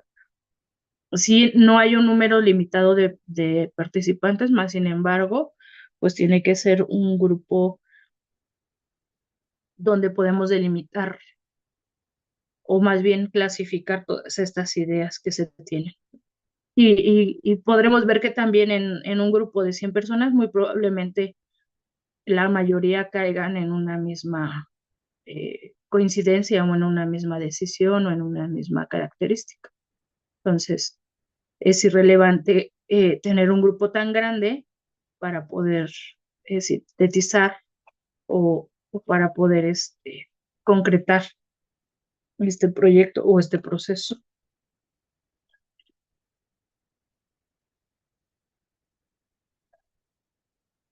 Tenemos que fomentar la producción de ideas libres de juicio, o sea, de creatividad pura y sin filtros, para luego elegir las ideas más prometedoras y pasar al debate. Sacar provecho a la diversidad del grupo de participantes y a la posibilidad de crear sobre lo que otro ha imaginado primero. Se requiere del moderador y de un código de respeto para evitar el desorden y la interacción entre los participantes. Esto con la finalidad de que no se tenga un caos creativo donde el ego y las situaciones sociales ocupen un mínimo lugar. Una sesión de lluvia de ideas generalmente tiene un tiempo determinado que va y se sugiere de entre 60 y 90 minutos como máximo. Como toda herramienta, tiene sus ventajas y tiene sus desventajas. Una de sus ventajas es que se obtienen muchas ideas rápidamente. También mejora el trabajo en equipo, ayuda a desarrollar la creatividad y todas las ideas son bienvenidas al inicio.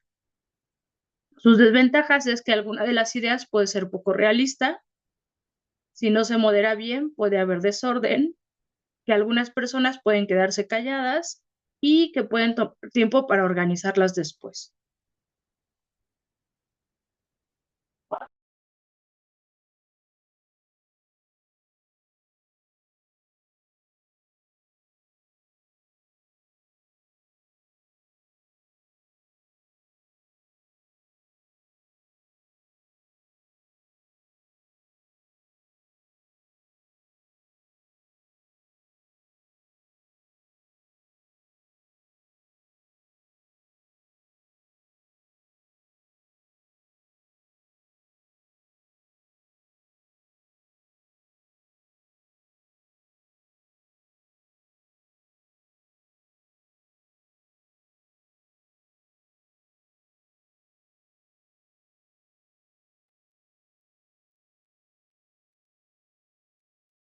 Bueno, y hasta aquí nuestra sesión de herramientas de evaluación. ¿Tienen alguna duda o pregunta? En realidad son 7, pero vimos 8 porque integramos la lluvia de ideas. Pero la lluvia de ideas no se considera como una herramienta de evaluación, sino como un elemento adicional para la realización del análisis causa-raíz, que es lo mismo que el diagrama de Ishikawa o espina de pescado. Se dice que se tiene que realizar una lluvia de ideas previa a la realización del diagrama de Ishikawa o la formulación de la evaluación de la causa raíz. Es como un complemento, más sin embargo no es una herramienta como tal. Herramientas solo son 7. ¿Alguien tiene dudas, preguntas? ¿Se les hizo muy complejo? ¿Habían oído hablar de ello?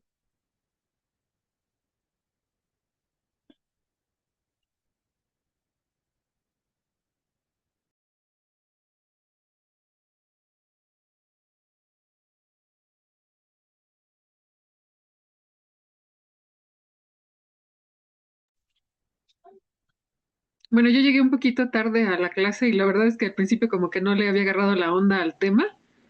Ya después que empecé bueno, que escuché que usted mencionó el diagrama de Ishikawa, ya más o menos le agarré el hilo, ¿no? A la clase y me parecen tanto el diagrama de Pareto, pues, o el histograma, me parecen como herramientas muy importantes como para que nosotros también podamos organizar la información de algunas áreas en las cuales podemos estar ubicados o incluso cuando tenemos algún puesto gerencial, pues de igual manera hay bastantes estrategias para que nosotros tengamos un mejor control y evaluación de toda la planeación y ejecución que hemos tenido, ¿no? A través de nuestro servicio o con el personal con el que nosotros tratamos. Entonces, no me parece como muy sencillo porque sí hay que empaparnos un poquito y a lo mejor es a través de la práctica, ¿no? A través de la ejecución que nosotros vamos a ir adquiriendo un poquito más de experiencia y habilidad. Sí, claro. Lo más complejo, creo yo, de estas herramientas es la recolección de los datos. Y me refiero a complejo porque tiene que tener una periodicidad de tiempo. A diferencia de los ejemplos que vimos de empresas, las empresas nos dan parámetros de medición específicas, ¿no? Como veíamos, por ejemplo, el, el- las medidas de un engrane o las medidas en kilogramos. eh, no vimos creo que nada en litros o mililitros, más sin embargo son medidas internacionales. En nuestro caso, tendremos que las características o más bien los datos que nosotros tendremos que registrar son de percepción, ¿no? O de observación o eh, de opinión. Entonces es un poquito más complejo la recolección de los datos en ese sentido, ¿no? Y tiene que ser de manera cronológica e histórica, porque, por ejemplo, a lo mejor sí podríamos hacer un histograma o un pareto en un solo día de un servicio, pero de una área en específico o de una percepción en específico. A mí se me ocurre lo más común y lo que todos conocemos, ¿no? El tiempo de espera. A lo mejor si yo me paro en una sala de urgencias, en la sala de espera de urgencias, y me pongo a tomar datos de cuánto es el tiempo que lleva esperando desde que pisó el establecimiento hasta que obtuvo la atención y sí o no se retiró del establecimiento, entonces a lo mejor podría poner o podría tener una, un, un histograma, ¿no? Donde me podría decir la cantidad total de pacientes que ingresaron ese día a la sala y qué tanto tiempo o mi tiempo de espera máximo que tengo, mi tiempo de espera mínimo, desde que ingresa hasta que se va del establecimiento.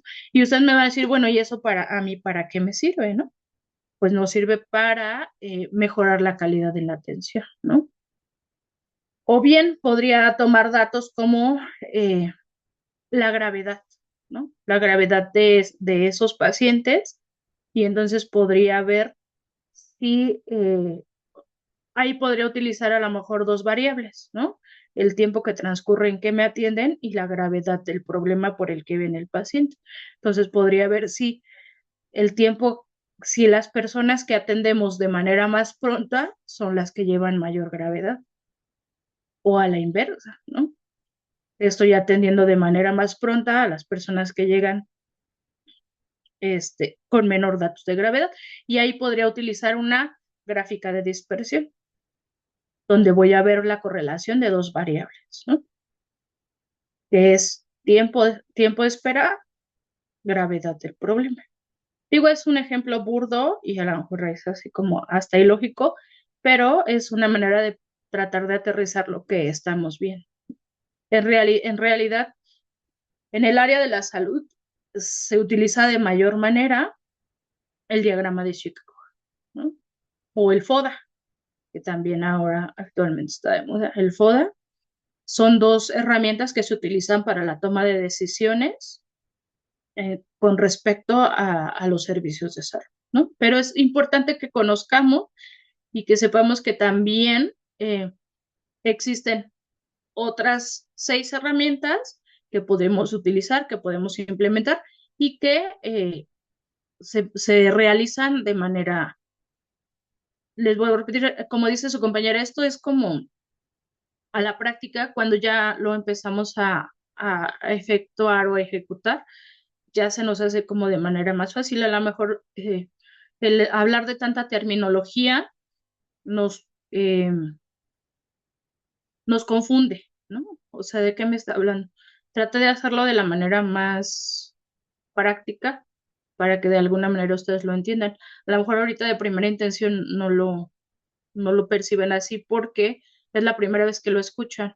Pero si ustedes repiten el video y dan el seguimiento con las gráficas o con las imágenes, se van a dar cuenta que no es tan complejo, ¿no? Más bien creo que en nuestra situación o nuestra empresa de salud, lo más difícil es eh, tener datos fidedignos o bien claro lo que realmente queremos medir, ¿no? A veces queremos abarcar tantas desviaciones o tantas vertientes que al final termina siendo una maraña de estambre, ¿no? Entonces, como bien lo vimos en las 7 herramientas, nos dice de objetivos específicos establecidos. Primero tengo que definir qué es lo que realmente quiero evaluar, ¿no? Ya teniendo qué es lo que realmente quiero evaluar, entonces sí, ya puedo implementar mis herramientas. Y eso es en las 7 herramientas, no solo en la de Pareto, dispersión, tablas de control, recolección de datos. Eso es en todas. Primero tengo que establecer qué es lo que realmente quiero evaluar y posteriormente utilizar mis herramientas. Muchas gracias, Ana. ¿Alguien más quiere comentar? Sí. Buenas noches a todos. Sí estuvo algo complicado la clase, como dice la compañera, pero sí poniendo un poco de atención podemos analizar las diferentes herramientas y como dice usted, primero saber qué estamos buscando para poder elegir la herramienta correcta que nos lleve a la obtención de datos que queremos.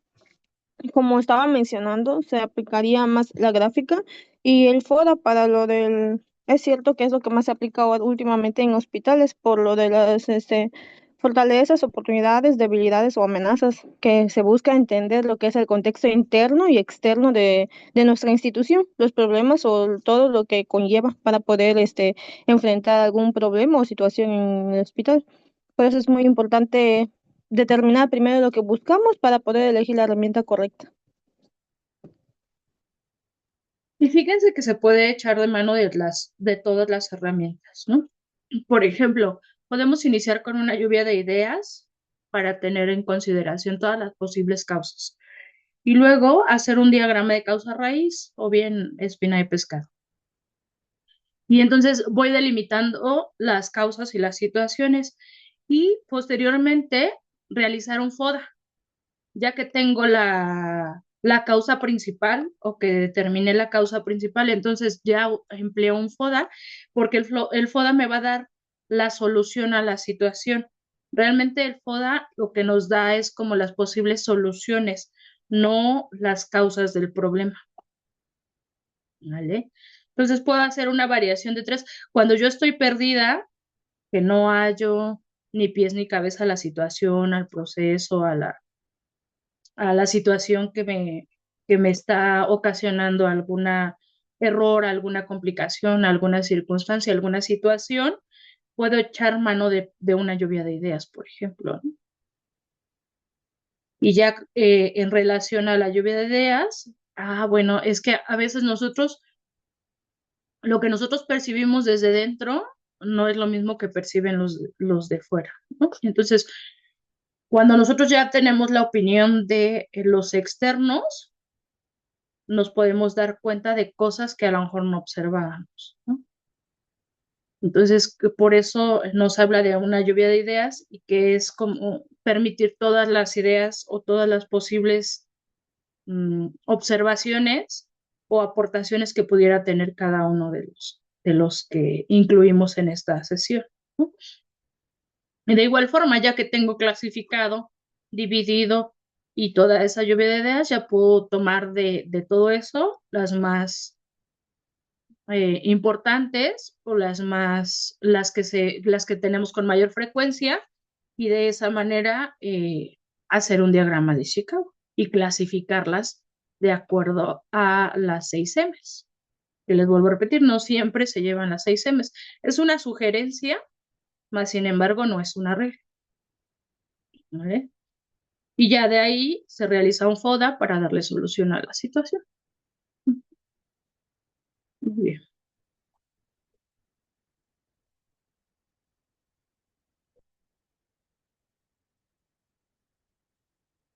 María Magdalena dice, maestra, ¿nos podría compartir las diapositivas de esta clase de la pasada, por favor? Sí, con gusto. Déjenme ir al chat y las comparto de una vez.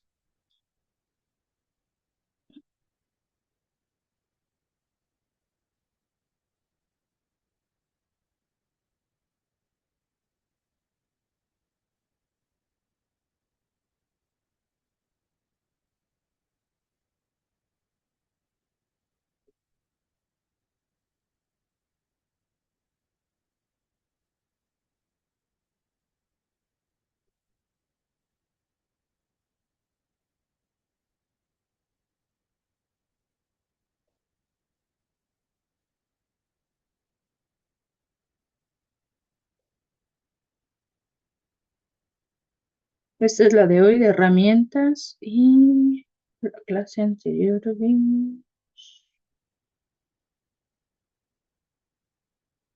eventos adversos, ¿no? Vimos la clase anterior.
Listo, chicas, ya están en el chat.